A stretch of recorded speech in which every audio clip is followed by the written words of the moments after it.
Alright everyone, now it's time to laugh about Kamalaharris. Now when she tells the immigrant girl story about how her parents are from abroad, dad was Jamaican actually, mother was from India, or somewhere thereabouts, it's framed usually by the apologetic legacy media as though basically like her parents were a U.S. success story. They came to the U.S. with nothing but the clothes on their back, and then they toiled in the mines 60 hours a day because of course they weren't white and so they were underprivileged or whatever.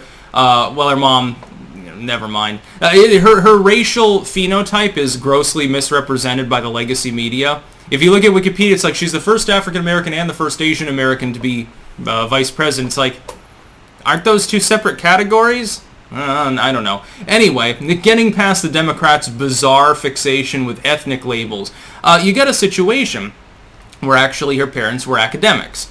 They were not penniless, working their way up from nothing. They were reasonably capable of generating income, coming in, for work purposes, for academic purposes. She had a privileged upbringing. By the time that she was a little kid, her parents were already in the six-figure salary range, doing just fine. She didn't have to worry when she was growing up. And it's funny because she's like, oh, she's in the district that got bussed. And initially it was like 99% white, but then it was 40% black, and magically unicorns were shitting out rainbows because of this massive success, or whatever you want to call it. But now, she was raised largely as a child of reasonable privilege in California. So keep in mind this is an urban coastal elite. The fact that her parents were immigrants, okay, that's fine, good for them, they made it in life.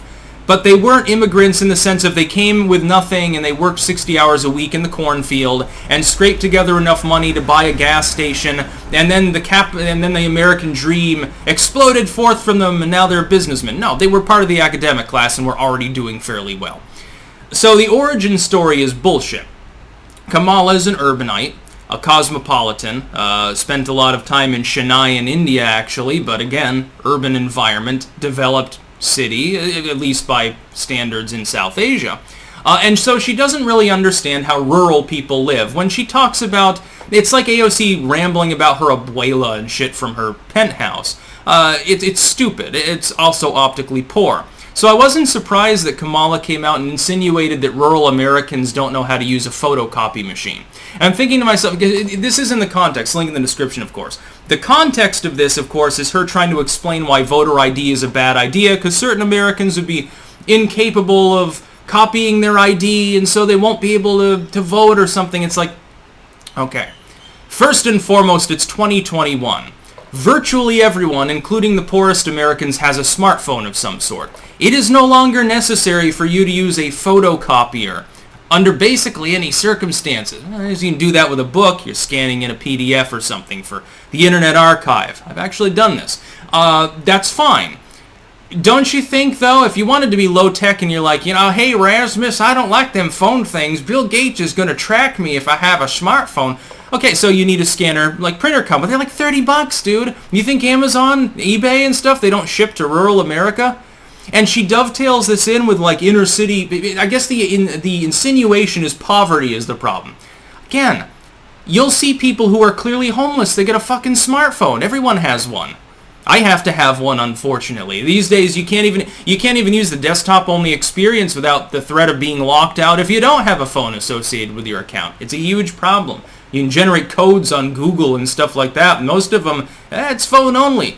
People use them all day. Dude, I walk down the street, and I see people who are clearly rich, clearly poor, clearly somewhere in the middle, old and young. It used to be like, teenagers did this. Now it's everyone's great-grandparents have a smartphone.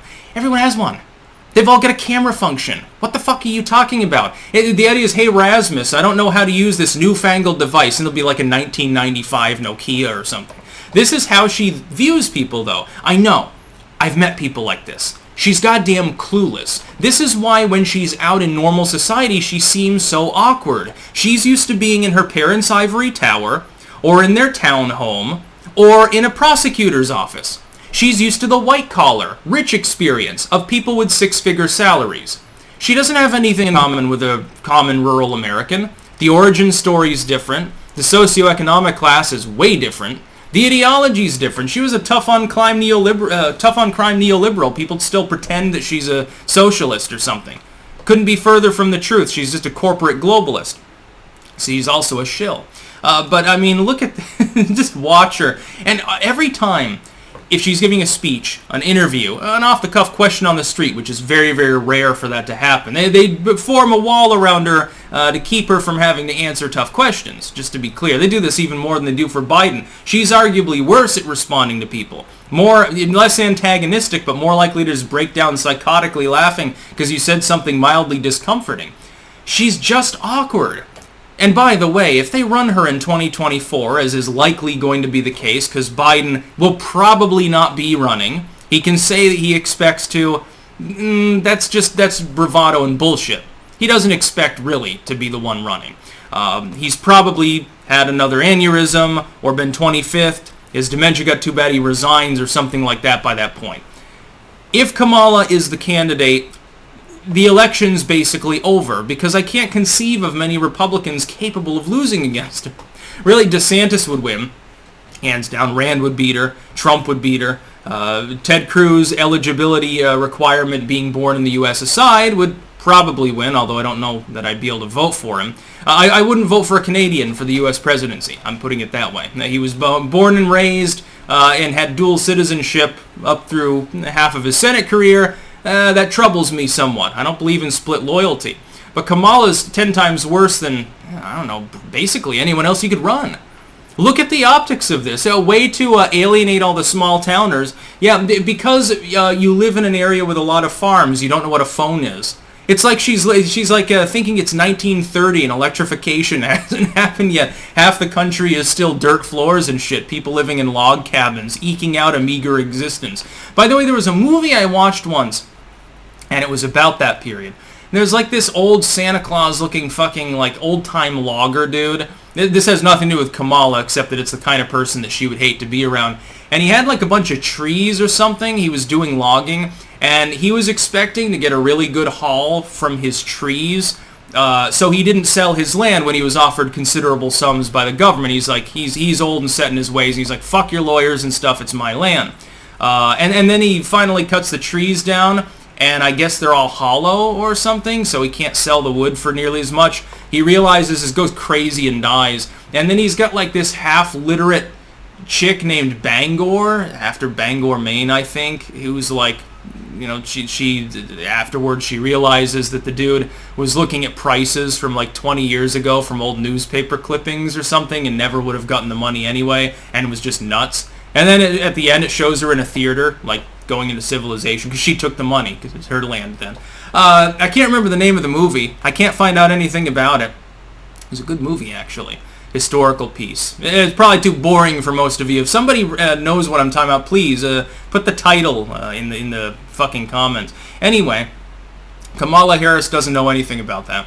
She doesn't know anything about basic life. That's why she looks so uncomfortable, because most of America is not San Francisco and like fucking San Bernardino and Miami and stuff. That's a minority of the land area.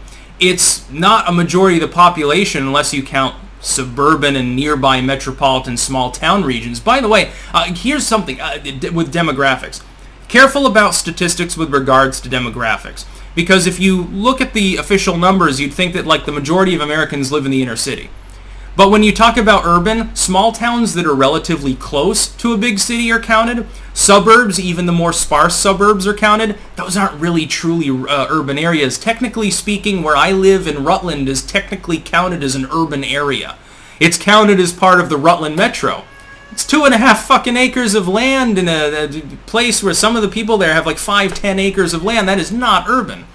You should look at the demographics. It's like, now here, in the Amsterdam metro area, there's a town called Visp. Now, no reasonable person, other than looking at the transit hookup because it happens to be nearby enough to have a train line, would consider that an urban location. It's a small town, but it's counted as urban. It'll be urban in 5 to 10 years at the rate they're developing it, by the way. Kamala doesn't have anything in common with anyone that doesn't have at least a master's degree, and that's the long and short of it. If you're making under $100K a year, she wouldn't give you the fucking time of day. She sees you as the help. And you can tell. Did you see that one picture? And I thought it looked a little bit like the Huffington Post or Salon, like, editorial team. Did you see that one where all the women in Congress were gathered around? And, like, other than Kamala, they're all white for the most part. The black people in the House weren't invited. It was, I think, just all senators. And of course she's VP, so it doesn't count. And then there's like a black dude and an Asian dude in the background just sitting there staring at them. And of course those are like the serving staff and the maid and shit. And oh my god, it was so funny because it's like this is the perfect representation of what Kamala and these people represent. They're rich, but they pretend to care about the poor, but their actions simply don't show it. That's about all. Peace out.